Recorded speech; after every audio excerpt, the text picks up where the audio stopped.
Utilitarianism by John Stuart Mill, Chapter 4, of what sort of proof the principle of utility is susceptible. Mill says, "It has already been remarked that questions of ultimate ends do not admit of proof, in the ordinary acceptation of the term.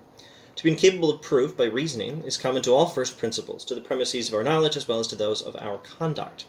Okay, so let's start with this concept of first principles. First principles are the foundations of knowledge. They are the ultimate premises by means of which we reason. The normal sense of the word proof is giving evidence by means of reasoning, but reasoning always relies on premises. Logic is useless if you don't have some premises to reason from. So, what is the source of those premises? How do we know the premises? Well, normally we establish the premises of an argument by means of some other premises, but ultimately the whole thing can only work if we have some premises at the foundation, some things that are the means by which some truths, some knowledge, some facts, some information, some rational beliefs that are the foundations of knowledge, that are the means by which we know other things, and which therefore themselves cannot be known in that way. So what are the first principles of our knowledge of physical fact and the first principles of our knowledge of morality? Both of them are things you cannot prove by means of reasoning, and that's fine. That's how it works. That's how reasoning works. It relies on premises. First principles are the foundations of knowledge that get reasoning started, that make reasoning possible. How do we know them? By some other means than reasoning. But the former, being matters of fact, may be the subject of a direct appeal to the faculties which judge of fact, namely our senses and our internal consciousness. So, physical fact can be known by means of perception. Let's use the red one because I like red better. There is a physical fact about this red book in front of me. How do I know the red book in front of me? By means of my faculty of sight. And also, if I want to be thorough, faculty of touch. I can feel it. I can even smell it, and it smells like a good book. So it's my faculties of sense by means of which I know this book. And if you want to get technical, the first principle by means of which we know physical facts like this would probably include things like I perceive red, I feel such and such sensations, and smell such and such smells. That's how I know the book. Well, that's how we know physical facts. And principle that says my five senses put me in contact with the world outside my mind. My five senses are sources of knowledge, some principle along those lines. Okay, so that's how we know physical fact. Let's get back to the text, and then I'll finish making a point. The former, being matters of fact, may be the subject of a direct appeal to the faculties which judge of fact, namely our senses and our internal consciousness. Now, that's how we know physical fact. Can an appeal be made to the same faculties and questions of practical ends? How do we know the first principles of morality, which are questions of ultimate ends? The first principles of morality are the principles about what are the purposes of life, or if there's only one, what is the purpose of life? And of course, Utilitarianism is a book about first principles more than anything. It's not a complete system. It's not by any means a complete system. True, correct, practical, useful, moral principles. No, it's a theory about the foundations of morality. It's a theory about first principles, about the value of happiness. And here he has to talk about how we can know that happiness is valuable, and also that happiness is the only valuable thing, the only ultimate end. Okay, so can an appeal be made to the same faculties and questions of practical ends? Can our sense faculties know morality, know the value of happiness, or by what other faculty is cognizance taken of them? Is there some other faculty for knowing the first principles of morality, the value of happiness? Yes, or if not a faculty, something darn close and close enough. Listen to Mill. Questions about ends are, in other words, questions what things are desirable. The utilitarian doctrine is that happiness is desirable and the only thing desirable as an end. So, could reduce that to two statements if you like, or treat it as one. Happiness is the one and only desirable thing, or happiness is desirable and it's the only thing desirable. Two statements. All other things being only desirable as means to that end, what ought to be required of this doctrine? What conditions is it requisite that the doctrine should fulfill to make good its claim to be believed? What sort of evidence do you need to give of a first principle in order for it to be something we ought to believe? Now, Mill draws an analogy from sense perception, an epistemological analogy, but he also is giving us an idea of a faculty or something near enough by means of which we know the value of happiness, and that faculty is desire.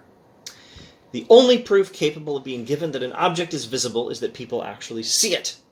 The only proof that a sound is audible is that people hear it, and so of the other sources of our experience. In like manner, I apprehend the sole evidence it is possible to produce that anything is desirable that people do actually desire it. So desire is the faculty, or something near enough, by means of which we know that happiness is the purpose of life, and that happiness is the ultimate end. And this is, in the strict sense, not proof. But also, I don't have any proof, in the strict sense, this thing exists. I think the book exists. I think there's this red book in front of me. I think it's visible. I think it's touchable. I think it's smellable. You can hear it. You drop it on the desk and you can hear the sound it makes. But, I guess I could lick it, but I don't want to lick the book. It would have a taste, I presume. The book can be known by means of the five senses. How do we know that the book exists? Only by sensory experience. We know that it's visible by seeing it. That's the only kind of proof that you can give, and that's quite good enough, particularly for first principles. They are known by means of our faculties of perception when it comes to knowledge of physical fact. And as for moral knowledge, well, desire is how we know that happiness is desirable. We know that happiness is the end of life because we know that we desire it, and that is like knowing that the book exists, that the red book exists by means of sensory perception. That is quite good enough. That's how you establish first principles. Now, this is evidence that happiness is a purpose of life. Let me skip a few lines into the paragraph. Happiness has made out its title as one of the ends of conduct, and consequently one of the criteria of morality. But it has not by this alone proved itself to be the sole criterion.